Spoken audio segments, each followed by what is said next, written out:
Hello, here is the implementation plan I have created for my school, Rum River Elementary. It is in Andover, Minnesota. It's a K through 5 or kindergarten through 5th grade school.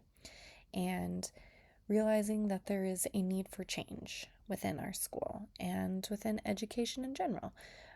But here is how we plan to incorporate UDL at our school, beginning the spring of 2025 and moving beyond. The steps for this implementation are as follows 1 through 4.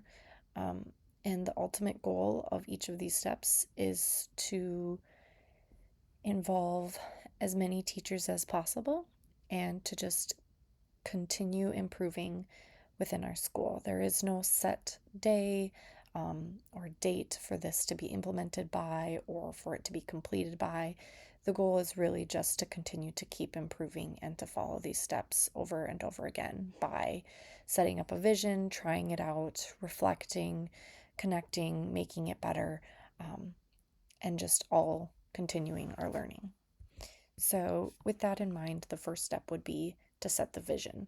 So, during this upcoming spring of this year, 2025, my school, Rum River Elementary, will begin its engagement with UDL, and that might look like the following: introducing examples of UDL, videos, different examples from classrooms, pictures, experiences, stories.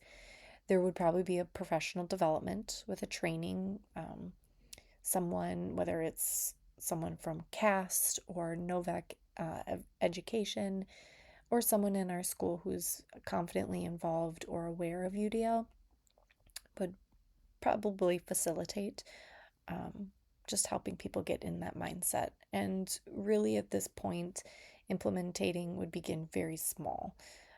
People who have heard of it, UDL, who are encouraged afterwards to get involved in UDL, might start developing a team of some sort. But really, it's just to plant a seed. There is no written policy. There never will be a written policy of this implementation. And making sure teachers know it's not a curriculum, it's not an expectation, it's more of a mindset and a slow mindset, something that can change over time. The next step would be to just try it. So, coming back in the fall of 2025, hoping that we have more professional developments set in place, that educators are going to be willing to try or explore at their own pace, at their own choice, what they would like to do, but just trying out UDL, starting with a single idea, a single lesson, something that they took away from our professional developments. So some things at this point with the implementation would be just discussing barriers that we constantly see that are very common throughout the entire building. Discussing, and not just discussing, but having authentic professional development that is honest and flexible and lets people talk, collaborate, and again, starting small, building a safe environment by setting clear goals, introducing mindset, and asking for feedback to making it a comfortable space for everybody to speak out. And I thought that this picture off to the side here about equality, equity, and accessibility was a really good representation of that mindset, that UDL is that accessibility, that it's not catering towards one person's need, it's catering to everybody, and that everybody with one simple act of a see-through fence is accessible for everyone. This might be a resource to look into. It is fairly costly, but this would be UDL 101 from Novak Education, and it would be for all educators. So maybe it's a couple of these are downloaded and then passed around, shared, but this would be for a very beginning standpoint of teacher training in UDL. The third step would be to reflect and connect. So after the fall of, developing more familiarity with UDL, people trying it out, maybe some people are actually implementing it within their classrooms more frequently and consistently. During the winter time, 2025, 2026, going over and just reflecting. How is it going? What are we learning? What experiences are impacting you and your students? Are there still barriers? So at this point, developing a team, a very specific, pointed team who's implementing these practices, these strategies, they're sharing their insight with one another, making sure that those teachers have time to plan and to implement those practices of UDL.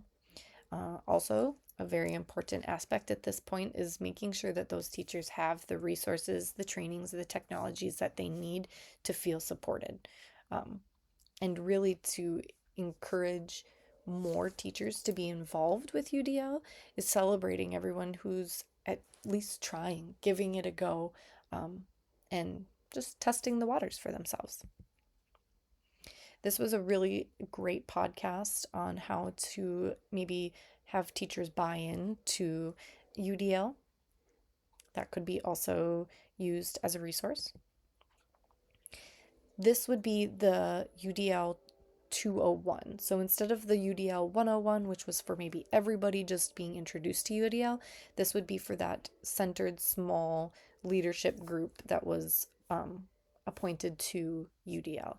This would be more specific. This would be gathering more expertise on it so that maybe they could be introducing it to other teachers as well. Last but not least, dive deeper. And this step continues on and on until the cycle. The steps just keep going.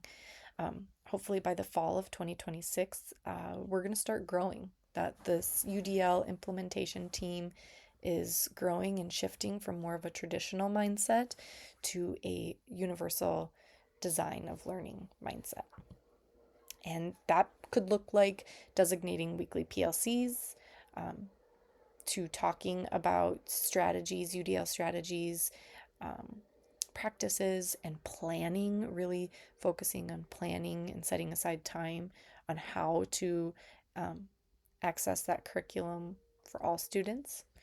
That could also look like coaching, setting up some sort of mentoring schedule, observations, continuing to have professional development. Again, maybe Katie Novak or an associate, someone who is able to address the UDL with some expertise with the entire staff would be great, as well as empowering teacher confidence at this point.